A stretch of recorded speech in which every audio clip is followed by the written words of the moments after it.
How many properties do you need to retire in Australia? Let's jump into it. Hey guys, Justin Pickup back with a video today. Very common question that I get asked, obviously we specialize a lot in property investment, is how many properties do I need to have in my possession in order for myself to retire? It does really depend on the numbers of those properties, the debt position, and all of those type of things. But really, in order for us to have that passive income, or really that target that we're looking for, we do essentially need to have those properties paid off, or really getting ourselves a really solid rental return that will cover that and any further expenses. Now, buying a property that's going to be 50 bucks a week, buying 4 of those with mortgages is probably not going to get you rich. And obviously the way the interest rates are at this point in time, there's really more of a long-term approach. So the get rich quick scheme, buying properties and having a really positive rental yield, unfortunately, is kind of out the window. When rates were 2 and 3%, we had a little bit of that, but now it's a 6, 7, 8% ball game. It's a little bit different there. The example that I like to use is if we say bought 10 properties, worth an average of $300,000 in Queensland, and we hold these properties, and let's say until the 2032 Olympic Games, you'd expect that hopefully these properties would have doubled from 300,000 to 600,000. Now, let's say we didn't pay a cent off in debt, and we had $2.5 million worth of lending. We had the loans on interest only and we never paid it off, and then our portfolio doubled, so from 3 million all the way up to 6 million. You can see that the money is really made within the equity position there. So you've kind of created that 3 million just by holding the properties, and each of those 10 properties you would have had a tenant in there paying the rent, hopefully the expenses, because it's high yielding. And so really the money that you've made is within the equity. And let's say we get to that at Brisbane Olympic Games, we go, right, portfolio's worth 6 million, debt's still 2.5.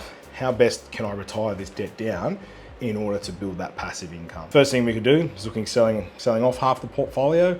Obviously there'll be agents fees, some capital gains, all that type of stuff that comes with it.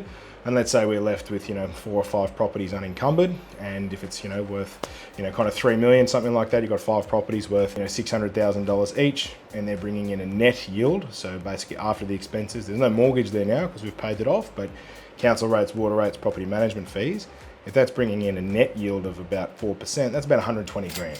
So that's one way of looking at things. We may look at potentially a domino effect of essentially paying off one aggressively, pay that down. Then obviously we got that property that has no mortgage with the excess rent. We then pay down the second one, the next 2, move forward from there, and so on and so forth. And look to aggressively pay down the debt when you're ready to somewhat retire. Maybe you might sell 1 or 2 along that way, so you've got a bigger nest egg. Another thing with a residential portfolio is leveraging into bigger and better things. So saving $500,000 probably takes a fair bit of time, but maybe you take $500,000 worth of equity or $1 million and you might leverage into a commercial property, or you might look at something bigger and better.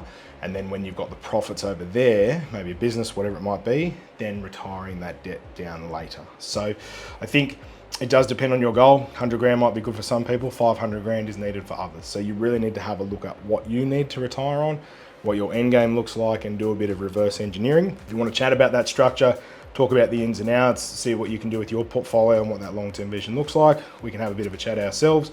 Obviously, we're not financial advisors, but we can certainly talk about the different options and lending strategies in order for us to get there. But essentially, most people at this point in time, you're in the acquisition phase, you're trying to secure as many assets as you can, let the markets do the heavy lifting, so you can obviously determine how you want to retire in the future. So if you want to have a chat further, reach out to us, voice, email, text, whatever you need, Facebook, Instagram, all that jazz. This is what we do day in, day out. So give us a call, and we look forward to working with you soon. Cheers.